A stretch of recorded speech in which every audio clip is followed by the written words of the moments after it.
You don't have to read the Horus Heresy in chronological order. You don't have to read the Horus Heresy in chronological order. You can read these books in the order of which they were originally published, and that is fine. Nobody's going to die.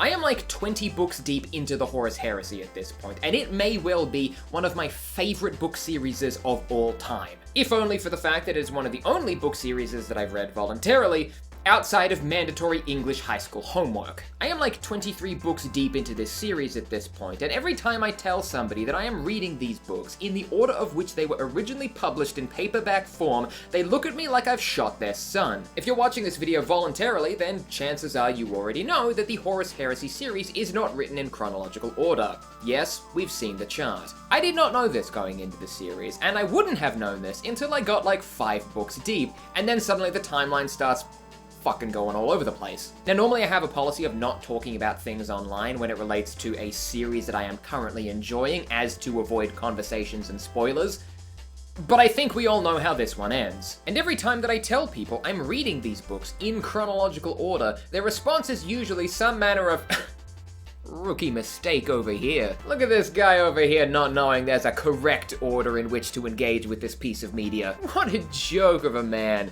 I'll kill you. So I always ask these people, like, what is the point of reading these books outside of the order of which they were initially released? And the response is always something like, well, everything happens in chronological order. You have to go from one thing to the next. Like, it's the chronology. And that just doesn't make sense to me. Like, it's a non-linear narrative. That is a thing that you can do. Like, Watchmen invented the concept in 1999, and we've had stories like that ever since. Like, you tell me, am I just on an entirely other level of big brainitude because I can conjure the fact in my mind that some of these books take place at different times than others? Like, do I just have omega level brainwaves because I can understand that the events of the story Know No Fear are different than those of the events of Fulgrim? Like, they're different books about different things. They take places in different times. Like, that's how books work. Also, let's be real. It's not that hard to distinguish at which point in the Horus Heresy a book takes place in.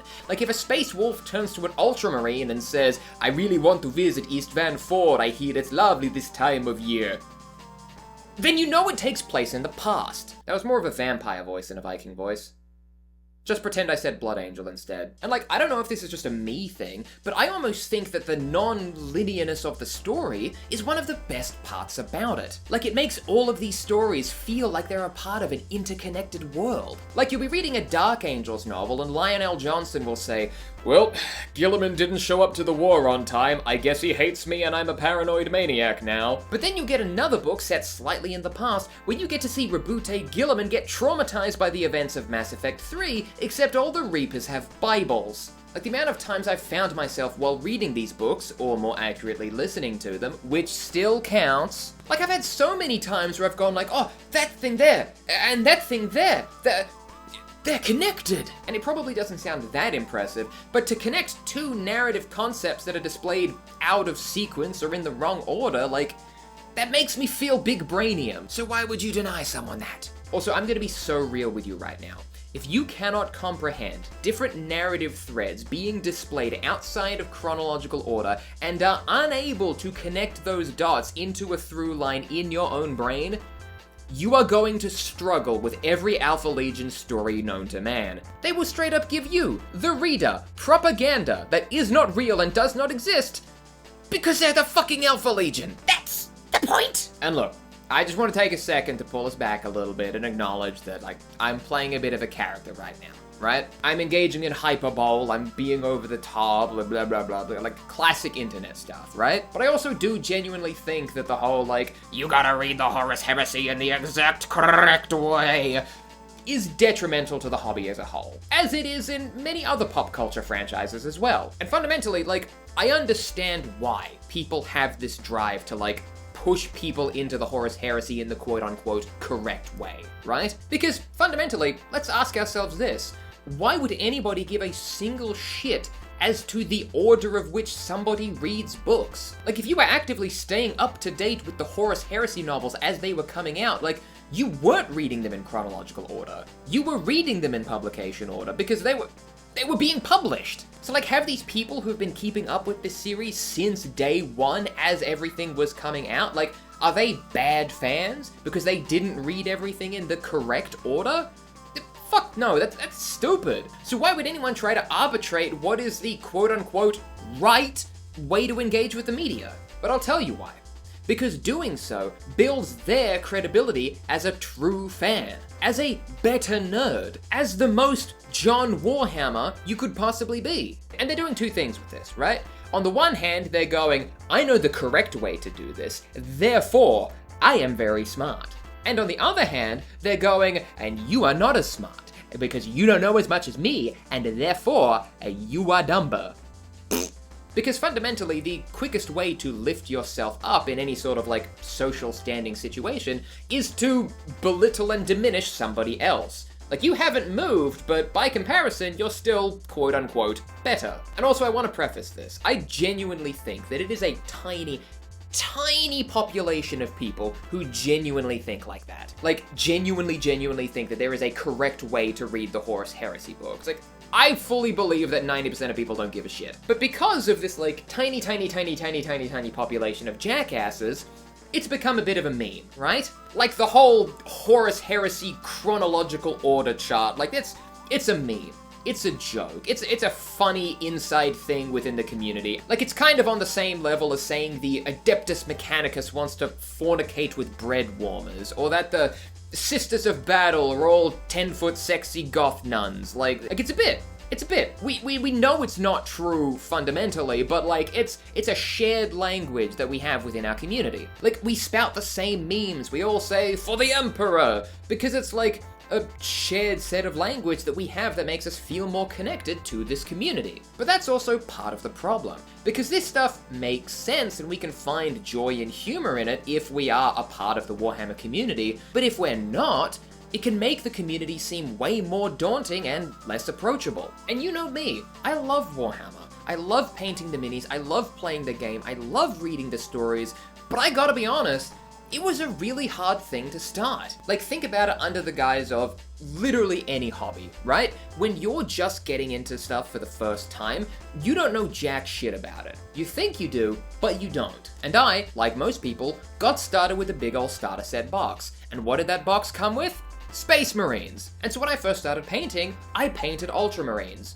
Fucking sue me. I painted them this way for a couple of reasons. One, the first ever piece of Warhammer content that I engaged with was the original Space Marine, and so I wanted to paint the ones from the game that I liked. And that's the exact same reason why I paint the orcs that I paint now in their dusty brown leather color scheme, because that was in Space Marine 2.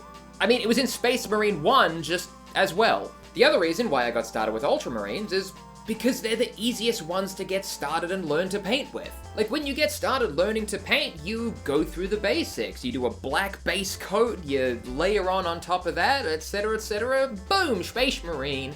And yeah, like, Macragge Blue is a really solid color to put on top of a black base coat when you don't know what you're doing. And all of the, like, official Warhammer painting tutorials reflect this. They all teach you how to paint Ultramarines. Let's be real, if people had to get started learning how to paint Space Marines by painting fucking Imperial fists, no one would do this hobby. Like, my orc color scheme only uses a little bit of yellow as like a highlight accent color, and even this fucking sucks to paint. Yellow is a notoriously difficult color to work with. Blue isn't. So yeah, I got started learning how to paint Ultramarines. And do you know how much shit people gave me for that? Oh, brother, anyone but the blueberries. Another Ultramarine? Choose literally anyone else. I had people genuinely convince me that if I actually went ahead and painted Ultramarines, I would be bullied. That doesn't make me want to paint salamanders, that makes me not want to paint at all. And like, now that I've been doing this for a couple of years, I get it. The Ultramarines are everywhere. They're on the posters, they're on the video games, they're on the fucking standees that they have in all the local game stores. People are sick of the Ultramarines, and like, that's understandable. I get it. So now, I understand a lot of those jokes. I understand the idea that Ultramarines are the normie one, and everyone else is cooler and better and more niche and blah blah blah blah blah. But when I was first getting into the hobby, I didn't know that. I had no idea that there was this general resentment towards the Ultramarines over other Space Marine chapters. I didn't even know there were other Space Marine chapters. Like, I just thought the blue ones were Space Marines. Like, I knew Blood Angels were also a thing, but I thought, I wasn't sure what they were doing. And like, look, I love the Orcs. I love playing and painting them as my primary army, but I'm gonna be real. One of the major decision-making factors in changing from the Space Marines to the Orcs was not wanting to be ridiculed. And like, now I understand things a little more. I understand that, like, yes, we meme on the Ultramarines, and like, we like to joke that they're the poster boys, and they're the most commonly occurring one, and etc, etc, they get all the limelight, whatever. But like, I didn't know that when I first got into this. So when everybody's coming into my comment sections and going like, ew, Ultramarines, like, I don't know the context behind that. It just makes me feel like shit. And I'm seeing the same thing happen again with the Horus Heresy. Like, more people are getting interested in it. They're releasing a new edition. There's press, there's publicity, there's eyes on it. And time again, when people bring up the Horus Heresy book series, they always bring up the fucking chart. Like, the quote-unquote correct order of which you need to read these books, which takes a fucking diagram to understand. And I see that people do this because they think it's funny. And people bring this up, and then they start laughing at the people who don't understand it, who go, oh, this is so intense and so much. Like, we've all seen this clip and had a great laugh about it. Like, at the start, everything's chronological, but that all goes out the window when you get to book 5. I'm only verbalizing the audio because I don't want to get copyright struck, but like, you know this. You've seen it. But like, if you are genuinely trying to get somebody into the series using this and pushing for this mentality, like, it doesn't make it appealing. It makes the series seem overly complicated, it makes it seem like too much of a commitment to get into, and also, it makes it seem like you can read a book series wrong. Like, if you were introducing this book series under the mentality of, hey, there is a correct way to read this book series, then that implies that there is an incorrect way of reading this book series. And if there is an incorrect way of reading this book series, people are going to be less likely to do it because they don't want to do the thing wrong. Like, if you make somebody feel that they can be belittled or ashamed about doing something incorrectly, they're not gonna bend over backwards to do this thing or experience this series that they've never heard of. They're just not going to do it. Like, it's the same reason why I didn't end up watching the Clone Wars for the longest time. Like, Star Wars fans genuinely made me feel like, if you don't watch this in the correct chronological order, then you're a big dumb stupid idiot, and I'm gonna hate you, and I'm gonna be mean to you,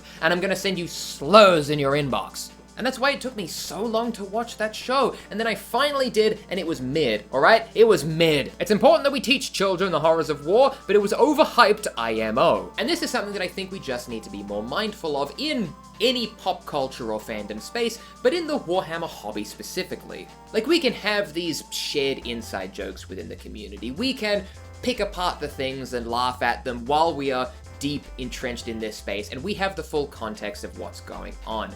But we also kinda need to think about what that's like for people outside of that space as well. Like, if you say that the Adeptus Mechanicus wants to fuck a toaster, like, nobody's gonna believe that's real. Like, the haha, that's a funny joke, right? But if the insular community concepts that you have in some way, like, disparage or belittle someone purely for the way that they engage with that franchise or engage with that hobby, that just makes things look like a hostile environment. But if these shared ideas or inside jokes that we have make it look like we're belittling or disparaging somebody for the way that they want to engage with a hobby or engage with a franchise, that just doesn't make the thing look good or appealing. The idea that engaging with a hobby, a franchise, or a piece of media in such a way that will invite belittlement and scorn, that's just gonna put people off. It's not going to make people try and choose whatever the correct option might be, it's just going to make them not engage with it in the first place. Because remember, you want people to engage with this hobby. You want to bring new people into it because then you'll have more people to experience it with. You'll have more people to play games with. You'll have more people to talk about it with. And in order for that to happen, people need to get into it in the first place. And so if we make them feel like they are going to face scorn and derision for fucking up something that cannot fundamentally be fucked up, like, you're just gonna be talking to the same 5 people until the end of time. So if you're trying to tell people that they have to engage with something a certain way, that they have to paint their little guys a quote-unquote correct color scheme, or they have to read a series of books that's been coming out for 25 years in the quote-unquote correct order, just think about what you're saying. Think about the emphasis and expectation that puts on other people, and think about whether or not they are even going to want to do the thing after you start imposing these fucking rules and regulations on them. Really sit down and think to yourself, if I am introducing this thing that I love to people in this way, are they going to get into it with no prior knowledge and no expectation other than just this? Just ask yourself that. And in other news, I just got my Audible credit for the month, and I am very excited to buy whichever Horus Heresy book comes after Deliverance Lost. Yeah,